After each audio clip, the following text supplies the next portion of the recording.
Hey everyone, and welcome back to another episode of SOMA Living Podcast. I'm Dr. Walter Joseph, and we have a special guest today. I am here with Nurse Annie, who is one of our aesthetic nurses here in the office, and we have a whole kind of conversation planned for you guys. But first, Annie, would you like to introduce yourself?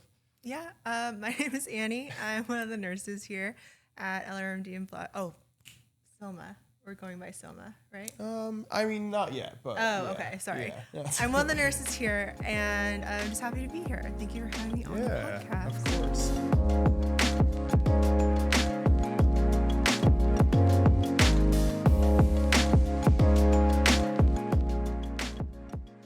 So Annie has been in the aesthetics industry now for just a few years, but she's already made a pretty good name for herself as an aesthetic nurse injector, and aesthetic nurse in general. So kind of give if you can kind of tell the audience a little bit how you got into this. I'm sure there's a lot of people out there that are interested in, becoming an aesthetic nurse, and there's a lot of different routes. And I know you are kind of still in school for kind of higher and more advanced degrees. So maybe you can just kind of get into that a little bit for the viewers. Yeah, so I think that my clinical background helped a lot with the transition. So my bread and butter is like critical care, and it was surgical critical care. So kind of correlates similarly to like what we do here. And I really think that you learn how to become a nurse in a hospital. So a lot of the times when people ask like, oh, how did you get here? Or, like, I want to be an aesthetic nurse. Like, I'm in school or I'm a new grad. What I tell everybody is like, you need to work in a hospital first. Like, you don't learn how to be a nurse in a med spa. Right. Even just like protecting yourself for your license, like you have a lot of, like we have as a nurse, like we have a lot of autonomy here. Yeah.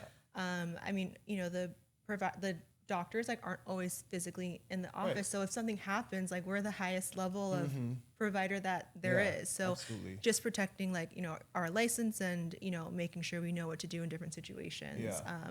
I think that's what really helped with my transition into getting where I am in a very like short amount of time. Yeah. So right out of nursing school, you went into a hospital setting. Yeah. Okay. I really didn't think about aesthetics until probably my 5th or 6th year of being a critical care nurse. Did you do college and then nursing school? Or did you go right into nursing school and then? So went to high school and then got into a nursing program. So a 4-year like bachelor. So usually the first 2 years is kind of like the general stuff. And then the last 2 is like more of the nursing, like clinicals and everything like that. Okay, sure. Yeah. So then after that, then I right away started working in the ICU and they're at Dartmouth's like nurse intern like program basically. Yeah. So did most of my training there. And then around COVID took some travel assignments and whatnot. And then COVID really is what I think burnt me out even more. Like I was already burnt out. Yeah, right? I mean that was like peak of probably medical burnout among any type of provider. Yeah, I think.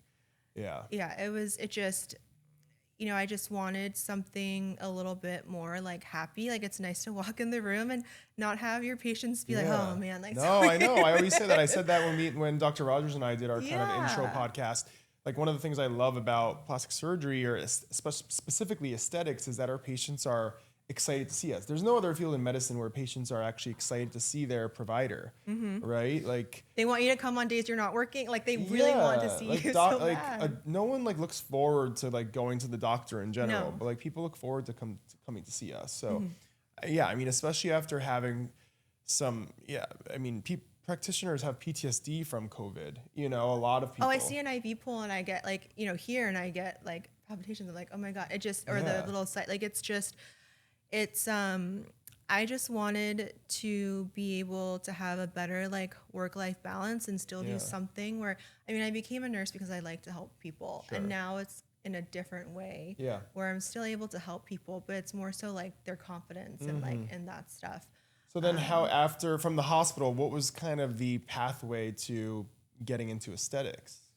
So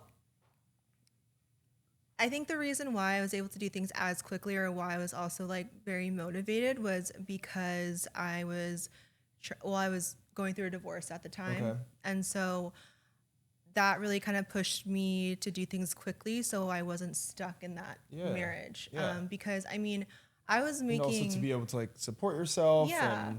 And I was making really good money as a travel nurse. Like you Oh make yeah, like travel nursing is great. yeah, I took a really big pay cut my first year. Like I mean more than half. Yeah.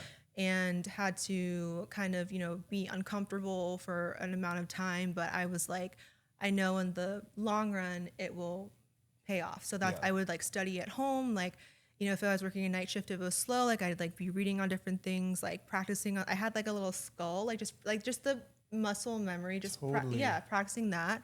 Like how to hold. I remember being in residency, right? Because even as a resident, especially a junior resident, we don't get much like injectables training at all. And I remember being in our aesthetics clinic, our resident clinic, and you really have to like even figure out how to hold like a syringe and like not look awkward. Yeah, You know, yeah. it's like little things like that, you know, we take for granted now after doing thousands, at least myself probably doing thousands of injectables at this point, but like little things like that. You're like, am I holding the syringe right? Am I awkward? Well, ask someone How who's do you done draw this up? You know, all these little things. Yeah, well, ask someone that's not in medicine to put on a pair of gloves. Like they're like, it's like really weird. And to us, it's just like second nature. Or we just kind of do things now with our eyes closed. It just Right. feels normal. But initially, it's not, and that's It's so foreign. right. And then it's all those things, right? It's the muscle memory. It's like the consult, like how to talk to patients. Like that's another art of its own, which again, you learn in a hospital setting.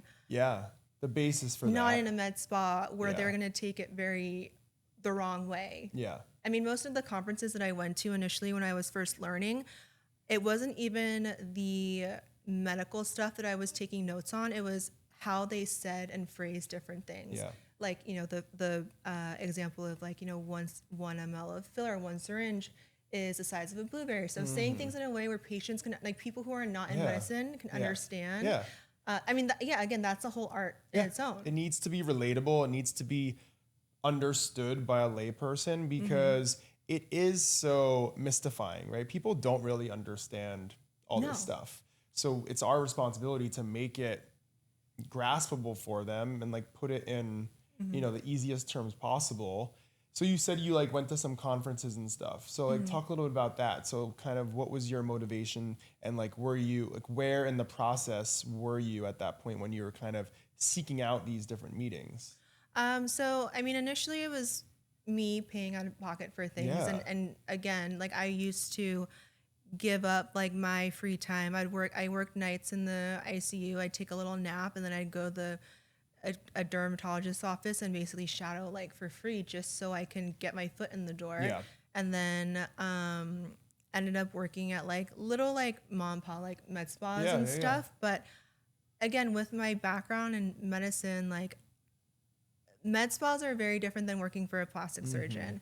And also working for a plastic surgeon, like, you know, with you and Dr. Rogers, that I believe in and I trust too. Like that's also really important. Yeah. But do you remember how I found you? No, remind me. Yeah. So I was like, okay, so like 5 years, so it's like it was like 5 years ago, I think. Like I'm like depressed and all sad, like crying in my bed. And I was like, this is my life. Like I'm gonna be stuck and married. I just have to like live with it and whatever. Like I had just gotten into, you know, shadowing and doing stuff for aesthetics and so whatnot. you're like foot in the door with like kind of or easing into it. Right. But then I was like, well, I'm gonna have to put a pause on that because my husband at the time wanted to like have kids and family, whatever. Yeah. And so I just was like on social media, like looking for plastic surgeons and different other people in the industry to like learn from. And you had popped up. So I'm like, you know, all sad and depressed. And then your face pops up, Dr. Rogers, like on my explore page or something like that. Yeah. And I was like, oh, like who are these like handsome guys? So I followed you guys. Yeah. And then and where were you at this point? Were you back in like Southern California or like I was in New Hampshire for the summer. Okay. Back like at my house there, and I just remember thinking to myself like, God, like if I can be a nurse injector in Los Angeles, like that would be like my dream life. Yeah. And then just fast forward to now, like well, this but no, is so even weird. but even between all that. So talk about I mean it's not a fast forward, right? It took a lot of different steps. So like talk about like some of those so I mean like little moments that like going to different, med spas and like trying to find a place that really matched like my values and everything. Excuse me. Like I love about here how it really is about the patient, and the reason why I left bedside, another reason mostly was because I was like, this isn't about the patient anymore. It's like a money grab, like how much money can we get out of these people? And that's what I felt like a lot of smaller med spas like were like. And I'm not a salesperson, and I tell this to patients all the time, like I'm not a salesperson. If I'm recommending something to you, it's because I believe in it, I've tried it, I can attest to it. I mean, regardless of how much Botox I have in my face, like you can still see it in my face, I'm like, yeah, it's great, you know. So so yeah. But what else did you, so you found us, so then what next? Like what did you do in the meantime then? Like what was I doing? Just to like find somewhere to work. Like what was the process? I mean, just like, I mean, using social media for sure, like looking at like the culture of the office. And then also like when I initially first came, just like seeing how everyone interacted and stuff. In my interview, like kind of said like my morals and standards and like, and everything. And if it matched and correlated, which it did. Yeah. So, I mean, now it just kind of feels like a big family, and I'm always constantly learning from you, from Dr. Rogers, from, listening to even like your guys' like consults and stuff. So really it's just continuously having that dedication to learn on your own, like doing the homework on your own. That's what really like got me to where I am, I guess you would say, so quickly. Because again, I've only been an injector for 3 years. Which is pretty quick. Now I'm working for like you and Dr. Rod. Like you guys aren't small names. Well, thanks. But so you also, now I remember, you also came in like as a patient at one point. I mean, not like you weren't like a surgical patient or anything, but you. No, but and that's the thing where I think I connect with patients the most is like my consults and the things that I say to them, like I'm saying it to them with the perspective of a patient and a provider, because I was in their position and I was on the other side of the chair at one point. So there are certain things that I've had in consultations where I'm like, oh, like I don't like how that person said this, or I don't like how someone said that. So I take all that stuff into consideration because I do understand what it's like to, save up all this money or to like, put it on a credit card or whatever. And then so that's why for myself as a provider, like I feel like the least I can do for my patients is like be educated and knowledgeable. That's why I'm in grad school right now to get like to get my doctorate in nursing, which is like the highest degree in nursing that you can get.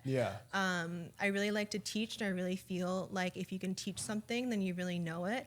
And that's why it's like, listening to you and Dr. Rogers, just even like day-to-day thing, it's just like I'm constantly like a sponge, and it's like lifelong learner. But you have to have that drive to want to do that. I feel like with aesthetics too, it looks like such a glamorous like life and everything, but this is still medicine. Like you can really mess someone up. Absolutely. Like I've had things done on myself, from other back in the day where I was like, I wanted to crawl in a hole for 3 months. So for me, I'm like, as a provider, like I don't have the right to do that to somebody, to just be negligent and just be like, well, I'm just poking here, or there, like to not fully understand it. Like who am I to make someone feel so bad about themselves and, and terrible. So that kind of like is what drives me to just, again, constantly learn and just I love that. do things on my own. And I know we've talked about this too, but I think that, just being in the hospital setting and then having this vision for yourself and having this goal for yourself, and then just taking all these little steps along the way to like make it happen for yourself and like, and truly to like manifest this career for yourself, I think is so cool. But I also think it's so important for a goal of that standard, right? Like even for myself, I remember, I think we both came from families where we didn't have medicine in our family, right? Yeah. And you're Korean and my mom was Korean. And so I just had this vision. I wanted to be a surgeon and I wanted to be in medicine, and like every little step of the way, I I never once, no one, someone would ask me, oh, what do you want to do? Or what are your goals? I never once was the person to be like, I'm not sure.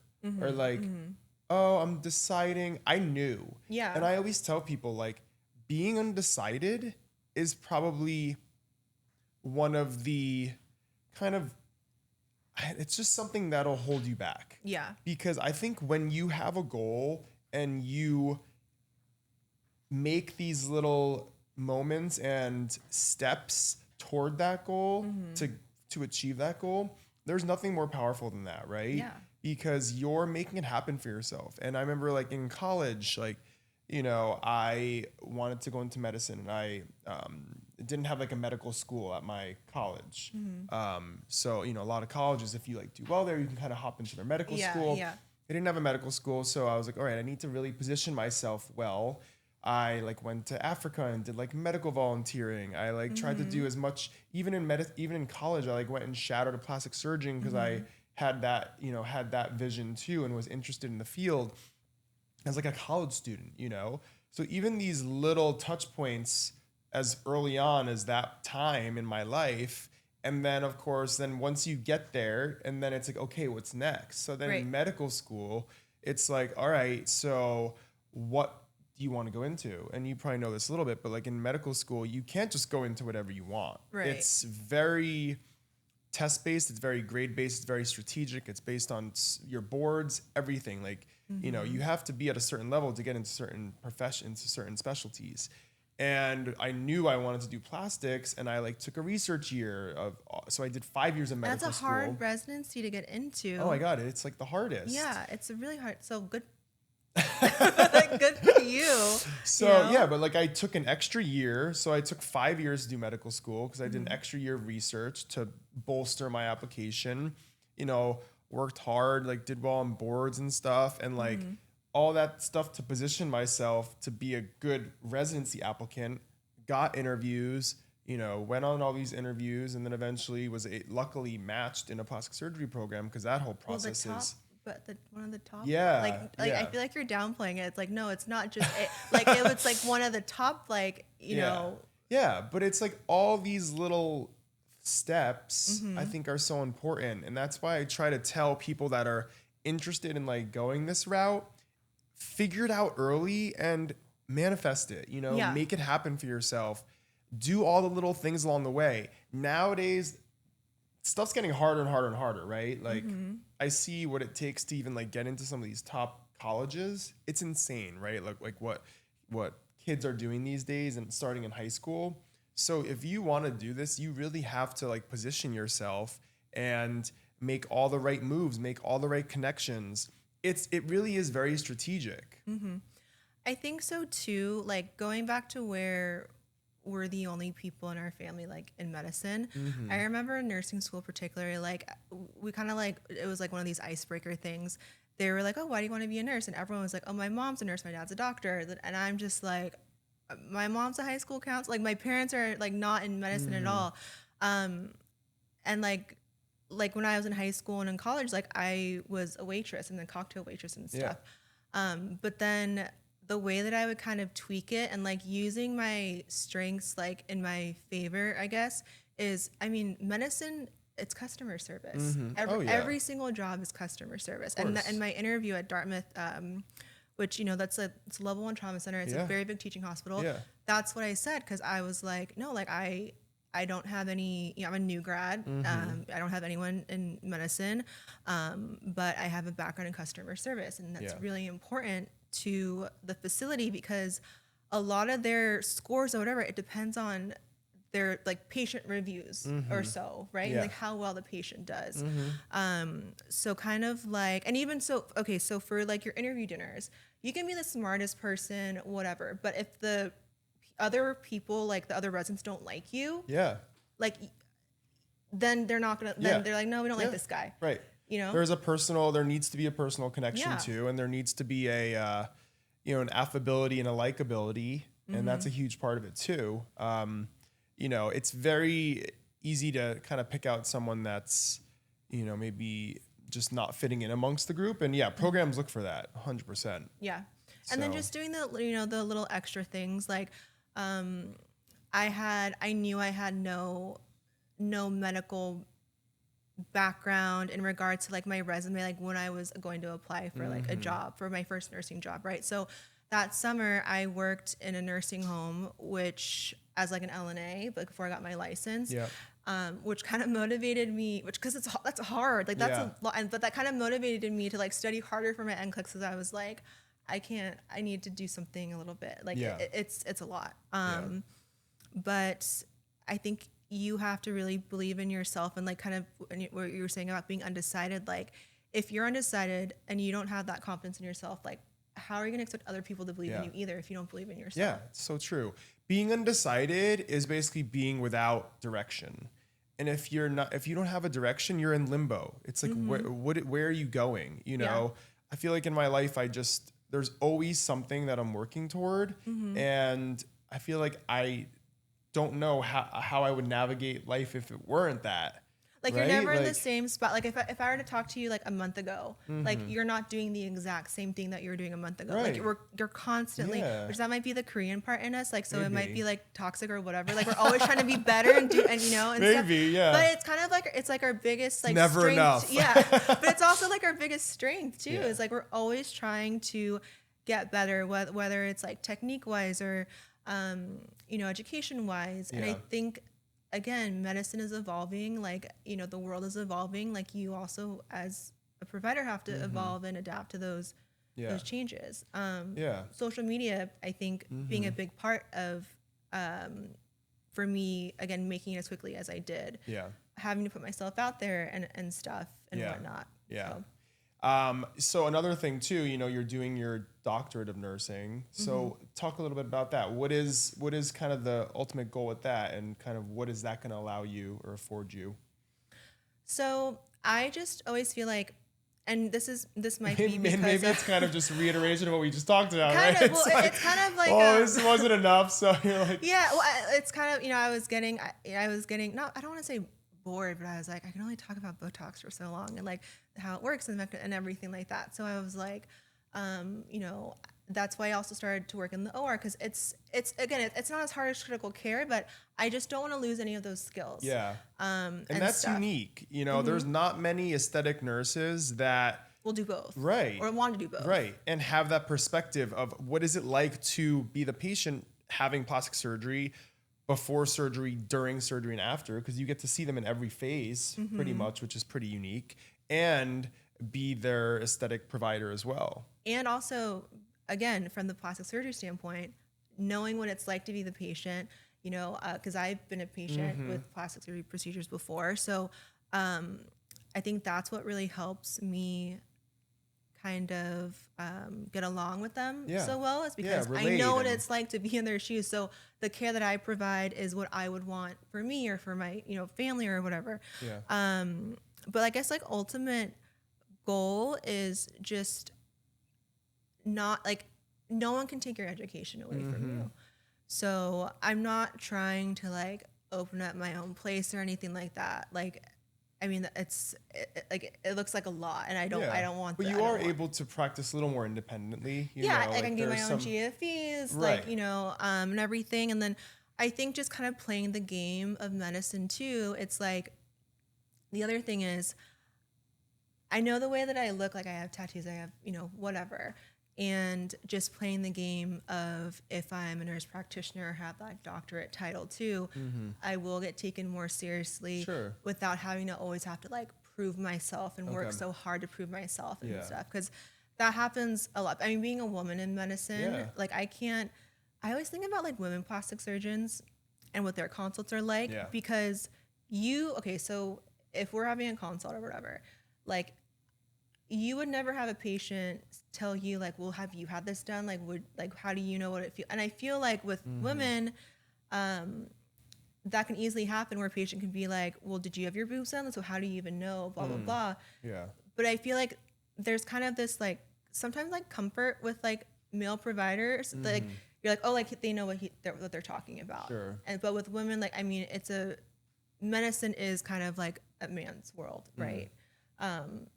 Yeah, I mean, there were a lot of female residents, and it's not easy. I would always say like, I can't even imagine being a woman in medicine because it is so hard, and there are so many double standards, and there's so much stigma, and I mean, I had residents who were physicians that, how many times they go into a room and the patient would call them the nurse, Yeah. like things like that. And it's like, God, that's hard to hear, probably Yeah. daily, right? Yeah. I know a lot of female surgeons, and they probably still deal with that, even as well into their practice. And as a nurse, I feel like I've seen some stuff online where like as a nurse, like I don't get offended when like when people say that, when like the female plastic surgeon is like, well, they always come and think that I'm the nurse and stuff, and like some people or other nurses get offended, and I'm like, no, like I know the effort that it takes because my ex-husband, I was with him through his entire neurosurgery residency.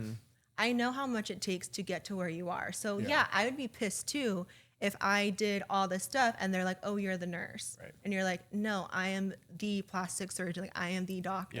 Yeah. It's like those like little like microaggressions, Yeah. those little like mosquito bites that like over time just like wear away And at you. you always have to prove yourself and prove how smart you are and da-da-da. So I mean, I don't know if it's necessarily like the best way or the right way, but again, just playing the game. Like if I do have that extra degree or that title, like people will take me a little bit more seriously. For sure. And so that's kind of also, and just trying to be like, again, the best provider that I can be for my patients. Yeah, for sure.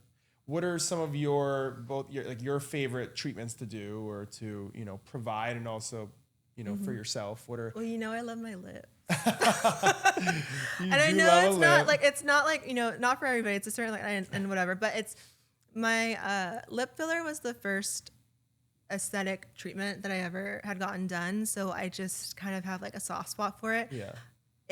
I like that everybody's lips are different. Like your muscles pull a certain way, like there's so many different types of lip shapes and stuff, and you can really get creative with it, and it really is like an art. It is. So I feel like sometimes people are like, oh, I don't like how someone does so-and-so's lips. But it's like, for me, like the way that I do lips, like, I mean, I do in a safe way, but like how my clients want them. So each time I do a treatment, it's based on what the client's goals are and everything, which is not going to be the same for everyone. Like if you want me to do a natural lip, customized. If you want a natural lip, like, I can do that. If you want like bigger ones, I'm like, if you want really, really big ones, I'm like, but just don't tell them where you went, Yeah, and also like you said, everyone's lip shape is different, so it's really hard to kind of take a look and plaster it on every single page. It's not like you have like one lip type right, that I exactly. do that I stamp onto everybody. Right. Yeah. I'm sure you look at 5 of your patients that have had lip filler, I'm sure that all their lips look very different.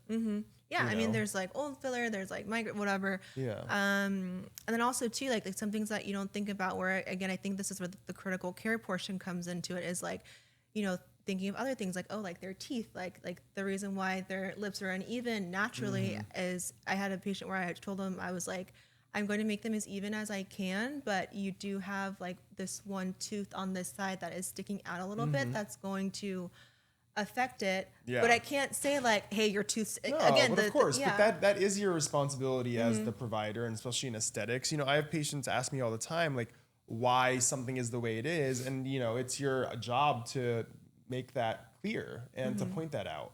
It's not always pleasant to be told something, that there's imperfections, but we're human. Everyone has imperfections, and that's, like it's important. The lip tooth relationship is so important for facial balance and, in surgery and non-surgery, all that stuff. So I mean, you have to, if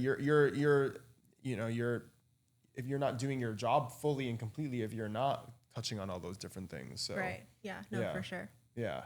And what are your patients kind of asking for these days? What are you seeing a lot of? What are some like the trends that you're seeing in your practice and your patients?